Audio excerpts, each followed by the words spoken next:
Are you ready to revolutionize your relationship with money? Welcome to the Finding Financial Freedom podcast with the Frugal Physician, where Dr. Disha Spath will be your companion on this exciting financial adventure. Get ready to conquer debt, build wealth, and embrace a mindful spending lifestyle that will empower you to live life on your own terms.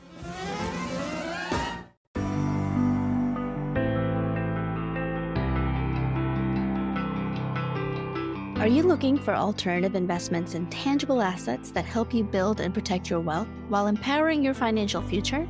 Look no further than Eckert Enterprises. With over 37 years of expertise in the industry, Eckert Enterprises is your trusted partner in the world of alternative investments and asset management.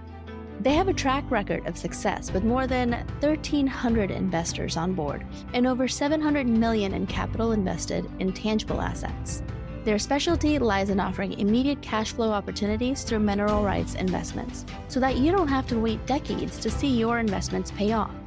Their unique AML approach, born from decades of experience, focuses on aggregating, maturing, and liquidating assets strategically to maximize returns. Join Eckert Enterprises. Visit EckertEnterprises.com today to begin your journey towards building and protecting your financial future.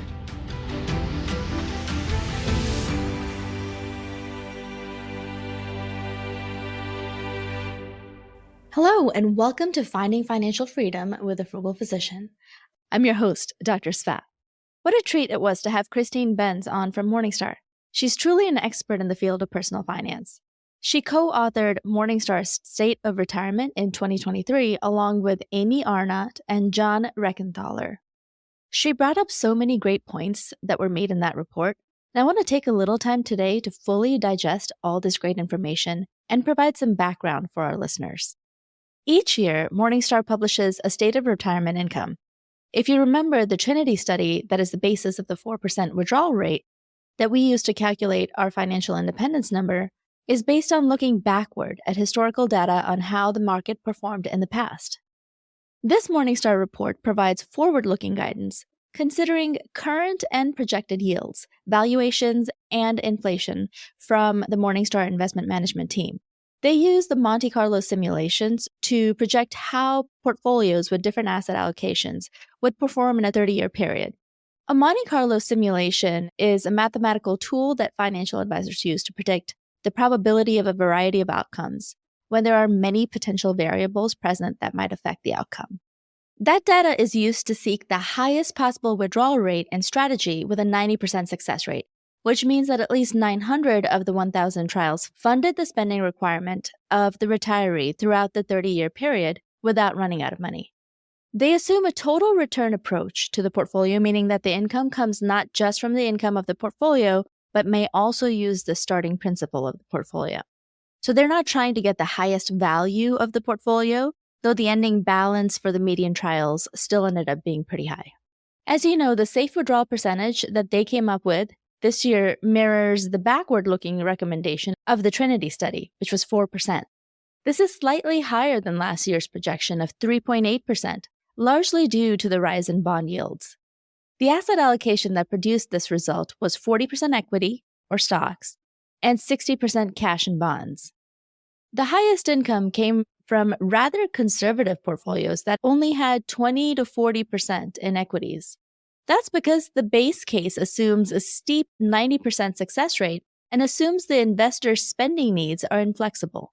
If a retiree is able to adjust their spending based on market conditions, most are, that approach can allow for higher withdrawal rates in conditions where the market is performing well and making room for giving and traveling when the market is performing well.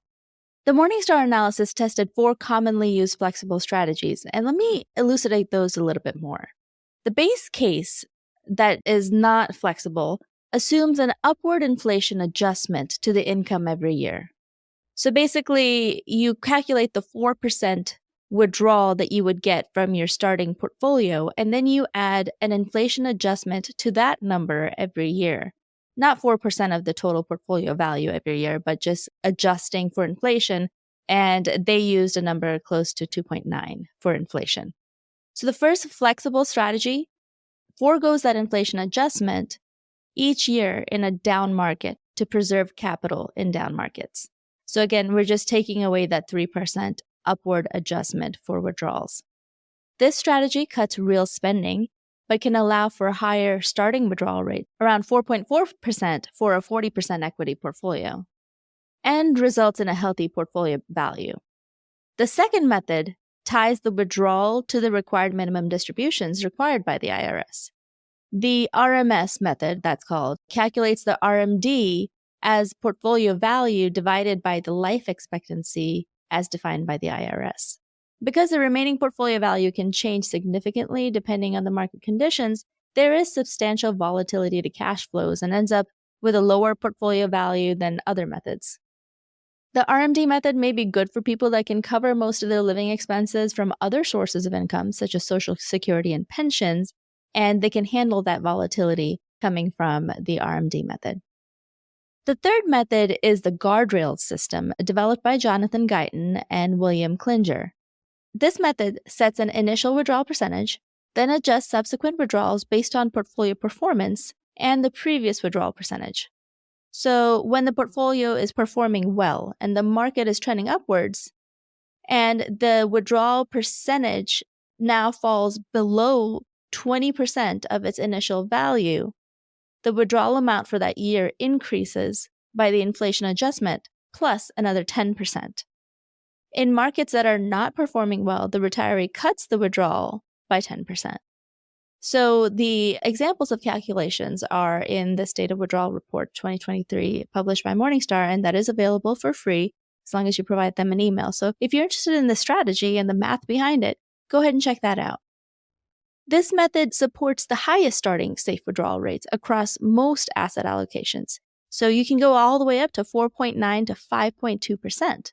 But it results in lower portfolio values at the end of the 30-year period because you're withdrawing more. It could be good for retirees that prioritize maximizing lifetime spending over leaving an inheritance. The fourth model incorporates the fact that spending usually declines in later stages, assuming real spending declines at 1.9% between the years of 65 and 75, 1.5% per year between 75 and 85, and 1.8% per year between 85 and 95. While it doesn't maximize lifetime withdrawal rates, it delivers higher paychecks early in retirement and provides low cash flow volatility. Finally, as Christine talked about, this report introduces a fifth method of portfolio management for those seeking to generate guaranteed income, a TIPS ladder. A TIPS ladder is a self-liquidating portfolio. A 30-year ladder buys TIPS of various maturities from 1 year to 30 year to generate guaranteed income for a specific period of time and then literally dies with zero. They provide a 100% success rate as they're immune from inflation. Currently, it would offer a 4.6% withdrawal rate with 100% success. But like I said, this would liquidate the portfolio at 30 years. If you end up outliving your portfolio, you might not have anything left for the later stages of your life.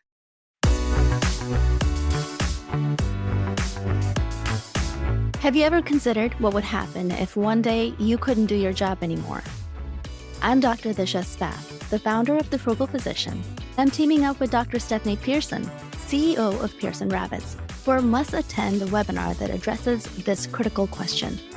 Dr. Pearson's journey is a testament to the unexpected twists life can throw at us. As a former OB-GYN, her personal experience with a career-ending injury led her to become a leading voice in disability insurance for physicians. Her story isn't just powerful, it's a wake-up call for all of us in the medical profession. Join us on December 11th at 7 p.m. EST as we delve into 10 key reasons physicians need disability insurance. This isn't just another webinar. It's a deep dive into why disability insurance isn't just optional, it's essential. We'll cover the basics, key terms, and help you understand what your coverage should include.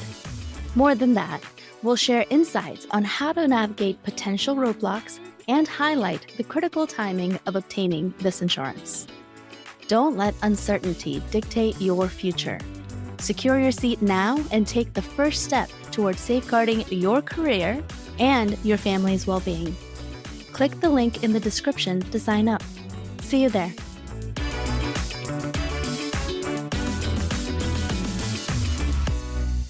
So another strategy is to have a TIPS ladder with an equity kicker to keep some leftover value to the portfolio. So if you put like 80% in TIPS and then keep 20% in stocks, you have something growing while you're withdrawing from your TIPS ladder. And while that results in a lower overall percentage, you still have some guaranteed income. You're basically annuitizing your portfolio. Let's talk about TIPS and bonds in general for a second.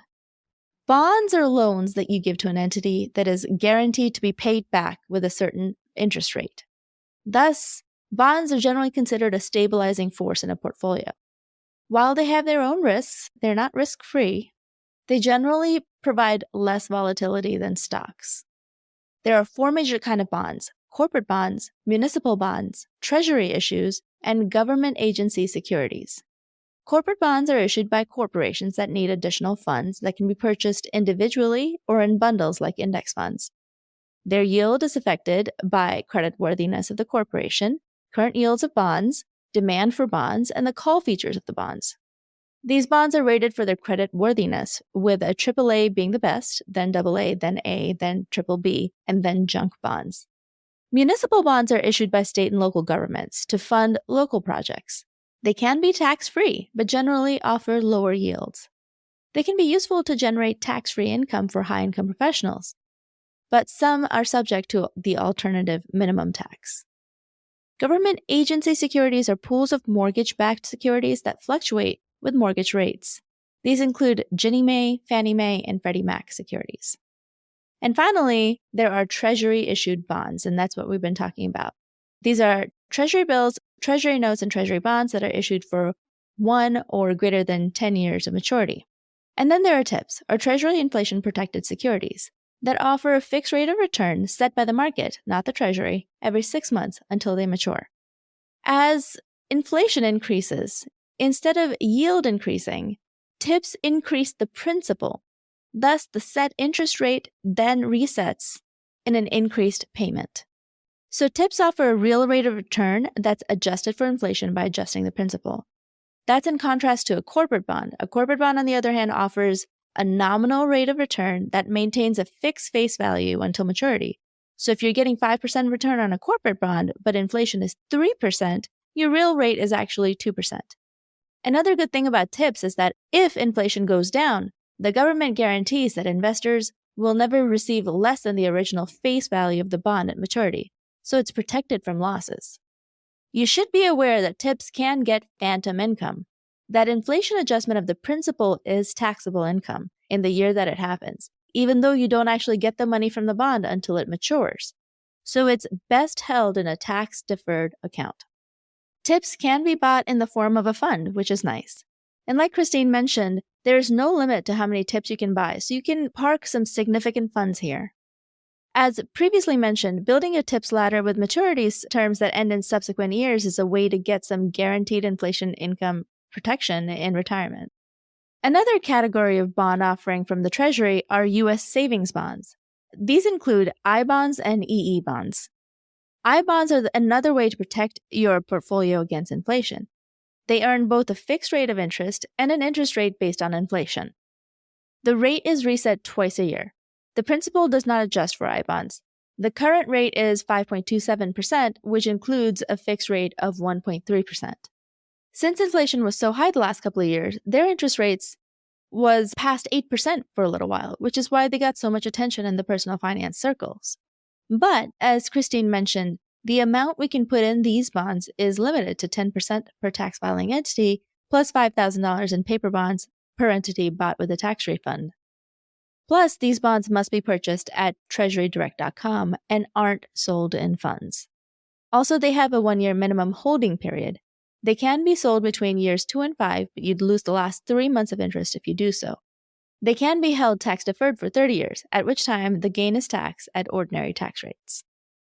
EE bonds aren't inflation adjusted, but offer a doubling of value of the investment in 20 years. They earn a fixed rate of interest, and current interest rates are 2.7%. The maximum purchase of these is $10,000 a year like I bonds.